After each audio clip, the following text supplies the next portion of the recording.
MS के exam के लिए आज हम लोग रीजनिंग के सादृश्यता अंक व अक्षर चैप्टर को जानेंगे।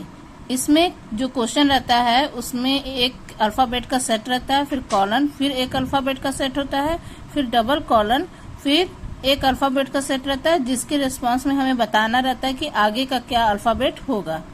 तो इसमें जो कॉलन से दो अल्फाबेट के सेट रहते हैं उनमें संबंध खोजा जाता है और फिर अगले अल्फाबेट के सेट पर उसको क्या सेट होगा ये बताया जाता है।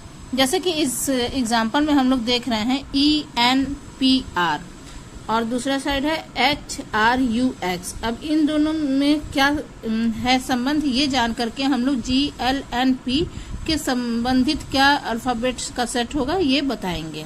तो इसके लिए पहले हम लोग ABCD इस तरह से लिख लेंगे और इसमें मार्क करेंगे E के साथ H, इसके बाद N के साथ R। हम लोग देख रहे हैं कि E के तीसरे पॉइंट पे H आ रहा है और N के 4 जोड़ने पे R आ रहा है, P के 5 जोड़ने पर U आ रहा है और R के 6 जोड़ने पे X आ रहा है। इसी तरह से हम G के साथ जोड़ेंगे 3 तो J आएगा, L के साथ जोड़ेंगे 4 तो P आएगा, N के साथ जोड़ेंगे 5 तो S आएगा और P के साथ जोड़ेंगे 6 तो V आएगा। तो हमारा आंसर होगा JPSV, जो कि यहाँ हम लोग देख रहे हैं। इसके बाद हम लोग दूसरा एग्जाम्पल लेंगे। दूसरे क्वेश्चन में क्वेश्चन है LORV, इसके साथ है JLNQ और हमें बताना है INQW के साथ क्या होगा। तो L इसको भी हम लोग अल्फाबेट में मार्क करेंगे।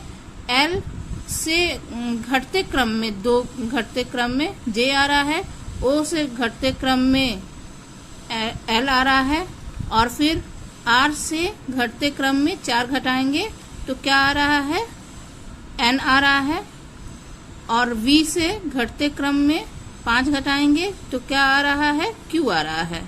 इसी तरह से हम लोग अगला करेंगे। I से घटते क्रम में 2 देखेंगे तो G आ जाएगा। इसके बाद N से 2 घटते क्रम में हम लोग देखेंगे तो क्या आएगा, K आ जाएगा। Q से घटते क्रम में 4 घटते क्रम में हम लोग देखेंगे तो क्या आ जाएगा,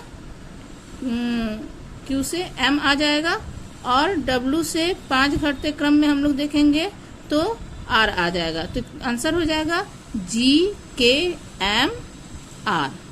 जो कि यहाँ है। अगला प्रश्न हम लोग अंकों का लेंगे। इसमें है 3 कॉलन 24 फिर डबल कॉलन 5 और हमें 5 से संबंधित अंक बताना है। तो हमें इससे पहले 3 और 24 के बीच संबंध देखना पड़ेगा। तो 3 में हम लोग 8 का गुणा करेंगे तो 24 आ जाएगा।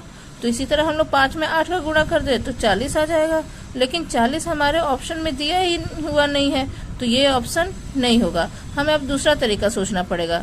तो इसके लिए हम लोग क्या करें, 3 का अगर हम लोग वर्क करते हैं तो 9 आएगा, वो भी उससे भी नहीं हो पाएगा। तो 3 का हम लोग क्यूब कर देंगे। 3 का हम लोग क्यूब करेंगे तो 27 आएगा। 27 भी 24 नहीं है तो 24 आने के लिए हम उसमें से 3 घटा दे तो आ जाएगा। तो ये हमें एक संबंध मिल गया। अब हम इसी संबंध के आधार पर दूसरा करेंगे। तो 5 का क्यूब कर देंगे तो क्या आएगा, 125 और इसमें से फिर वही 5 घटा देंगे तो हमारा आ गया 120।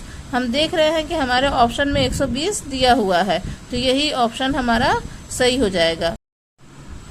इन सभी प्रश्नों में पहले हमें 2 सेट के बीच का संबंध खोजना है, फिर हम तीसरे सेट के उत्तर तक इन्हीं संबंधों के आधार पर पहुंच पाएंगे।